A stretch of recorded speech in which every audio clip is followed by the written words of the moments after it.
Welcome, everybody. We're going to continue our conversation looking at the concept of absolutism. We'll be looking at England, France, and Russia. And here you have the picture of Louis the XIV, probably the best example of an absolute monarch. So we're going to start with France and then move our way into England and finally address Russia. So we'll skip this since there's already a video for that. And we start looking specifically at the 14th century, looking at how the church begins to lose its power in this era. Remember that in the Middle Ages, it was really a battle between church and state. By this period, that debate is essentially over. The church basically kind of gives up for a few different reasons. But we begin to see the church becoming much more of a spiritual institution. Marsilius of Padus, in his piece called Defense Rapaces, basically argues that point, that the church should stay out of political matters, particularly in regards to ruling. The papal monarchy is still there, but that's their own state. But when it comes to nations, Marsilius kind of argued that the church should not interfere in that. However, that does not mean that the church disappears, right? If you look at the chapter, you see that in France, you still have a very strong church influence. And one of them is through this cardinal named Richelieu. You might know him from the Three Musketeers. And he's a real character in life. And he rules for a short period of time while the king comes of age. And he implements a few policies that support the monarchy, but also support his interests. So one of them is the elimination of the Huguenots, which is basically the Calvinists, the French Calvinists, who want to make sure that France was just Catholic. And, in France, you do have a lot of movements to wipe out the Calvinists or those that were not Catholic. He also implemented, the book talks about this, the intendants, which basically represent the government, but also his personal interests too. So I'll talk about intendants in a little while when I talk about Louis.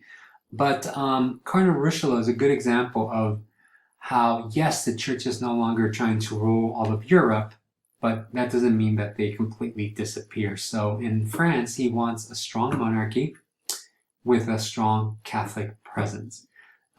Catholics are not the only one that are doing this. You see this in Germany with Protestants. So every country has their own kind of religious group that is pushing their agenda by this period.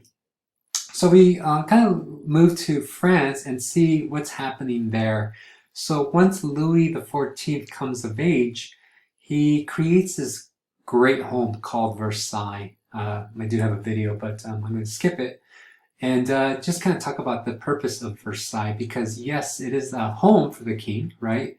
Louis the XIV lived in Paris for about 30 years of his life while Versailles was being built.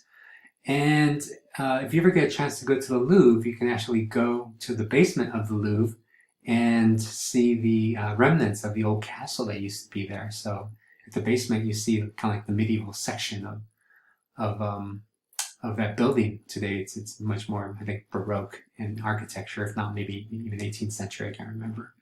Nevertheless, Versailles, he didn't finish it till his late 30s, and he moved from the Louvre, which used to be the castle, to Versailles, and Versailles was basically a party house, right? It was filled with thieves, it was filled with prostitutes. It's noted that Louis had a very strong sexual appetite. He would take advantage of the wives of his nobles. He ate a lot of food there too. Never gained any weight. He had some medical condition that helped him maintain his weight. Quite interesting. But, so it is a home that he had, but definitely knew how to spend his time there. He also invited the nobility to be there, and in doing so, he created a lot of court rituals. So things like dressing the king became this element of privilege where certain people could be in the room helping him get dressed and basically even putting the clothes on his back. And depending who was doing it, it kind of meant that they were in good favor with the king. If you ever seen the movie Marie Antoinette with Kirsten Dunst, it has a scene that kind of showcases this idea of her getting dressed at Versailles. It's also a place of power where he was there to make sure that he kept the nobles in check. So whenever they were making decisions that went against his own political interests, he would invite them over so they would not vote. Most of the voting took place in Paris. So if he called you over to Versailles, which at this time is a good distance, from Paris, you would not be able to go vote. So it was also a place of political chess, if you will, right? To have this home. He would also conduct administrative business in Versailles too. It's a very big place. For those of you that have been there, you probably have seen how massive it is. Now, Louis XIV kind of showcases this idea of absolutism. He embodies it. He called himself the Sun King, and he used to dress himself like Apollo, the Greek god, and kind of represent himself like a Roman emperor, even though he's a king. Remember, kings are not as strong as emperors, but he definitely tried to implement policies that reflected that idea that he was the most powerful ruler, which mimics the idea of absolutism. As stated when I talked about Versailles, that his house functioned as a place to give gifts, establish honors, give certain offices to people, things like that, and to punish those who disappointed him, right? Who disagreed with him. So this all kind of falls into that realm of absolutism. He is all powerful. He can give whatever offices he wants to any person. He, as kind of Richelieu kind of did, right? He kind of revokes this Edict of Nantes, where at one time there was some form of kind of religious freedom for Calvinists to practice their faith, and he forces the Calvinists to actually convert to Catholicism, and those that didn't, he would actually kill. The intendants, as mentioned earlier, what Richelieu kind of implemented, were there to collect taxes.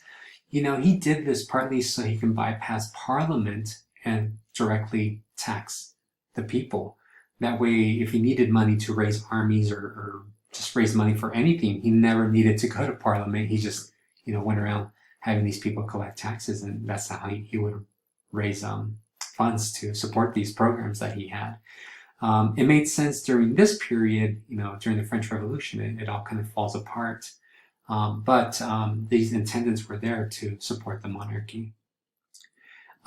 He passed decrees that made sure that Parliament didn't speak out against him. So very much so embodying that idea of an absolute monarch. And then lastly, I just want to talk about the type of person he was. There's many examples out there, but I talked about him sleeping around with people's wives and things like that, which is not unique to him, right? Most kings do that. But there is an interesting story where he travels with a bunch of people, one of them being his mistress. And they're going out on a picnic or something, and they're out on this road in a carriage, and the horses are picking up all this dust, and they all this dust begins to enter the carriage, and the people were complaining, saying, "Can you please close the windows?" And Louis said, "No, I like the fresh air." And he could see that they were uncomfortable, but to him it didn't matter. He was the Sun King. He was the ultimate power, so they kept the windows open. Another example from that same one was people needed to go to the restroom, and he would tell them to hold it until he was ready to stop. And these poor people were just kind of in pain, having to go relieve themselves, and they couldn't unless he gave the okay. So it just kind of showcases how France embodied this idea of absolutism. So we'll stop this video here, and the next example that we will talk about will be England. And England's a complete different model.